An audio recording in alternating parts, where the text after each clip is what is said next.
to the Rewind. I'm Megan McDonald. We are finally coming off break, which seemed like an eternity, but there was a ton of action over the last 2 weeks with both men's and women's basketball. There were top 25 matchups, there were holiday tournaments, but every single team has one thing in common, and that's that they wrapped up their non-conference schedule. So before we waste any more time, let's take you out to some highlights, starting with the guys. CSU Bakersfield taking on Morgan State. Here we go. Kevin Mace to Ali Ahmed in the paint for the point. He had 21 points on the day. Jalen Arrington to Mays inside. It was all about the Ahmed-Mays senior duo. 8:35 left in the second half. Runners up by 18. Brent wrapped to Arrington to increase that lead. And then Ahmed one more time, and the Runners ended up shooting 51% from the field and win 80-68 to remain perfect at home. Elsewhere in the WAC, Grand Canyon picked up a couple wins. One of those over Bethune-Cookman 74-53. The Lopes shot 53% from the field and 39% from three-point range to earn its sixth straight win and improve to 9-1 at home. Utah Valley won the rebound battle 39-32 and picked up a W over San Diego Christian 88-79. Heading over to the women's side, teams also wrapped up their non-conference play.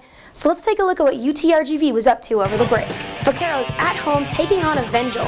First quarter, Raquel Preston all by herself, easy layup, and UTRGV takes an early 8-0 lead. Later, Bernicia Peters to Shantae Goff for the corner three, and it's good. Goff had 21 points on the day. Third quarter, UTRGV up 13.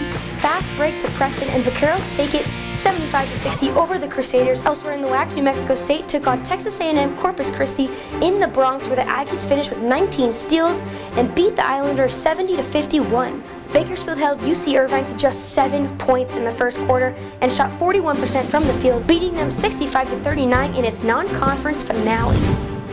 As I mentioned earlier, conference action all starts this week, so let's take a look at the standings heading into WAC play.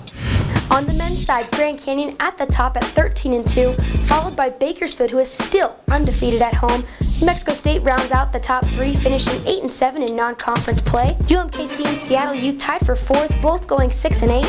Utah Valley and UTRGV are 6th and 7th place, and Chicago State rounds it out in that 8th place spot. Over on the women's side, New Mexico State 10-3 overall at the top of the standings, and UTRGV comes in second.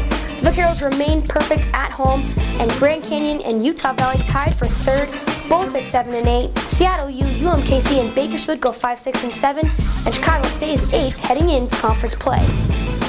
So with teams wrapping up the first half of their schedule and heading into the new year, let's take a look at the first WAC Players of the Week of 2016. Kicking the new year off right, Grandi Glaze of Grand Canyon takes it home for the second time this season.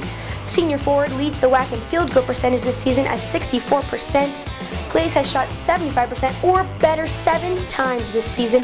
He put up 20 points and brought down 8 boards in the win over Bethune-Cookman. On the women's side, Alyssa Shannon takes home the first honor of 2016 for CSU Bakersfield. The senior guard posted a pair of double-digit scoring efforts in the Runners' final 2 non-conference games, recording a game-high 15 points against Hawaii, and posted 10 points, 5 assists, 3 boards, and 2 steals in the win over UC Irvine.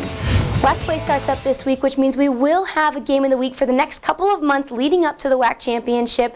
The first game of the week is on the women's side, Seattle U versus UMKC. You can find that live on the WAC Digital Network at wacsports.com/live. For more information, check us out at wacsports.com or follow us on Twitter and Facebook.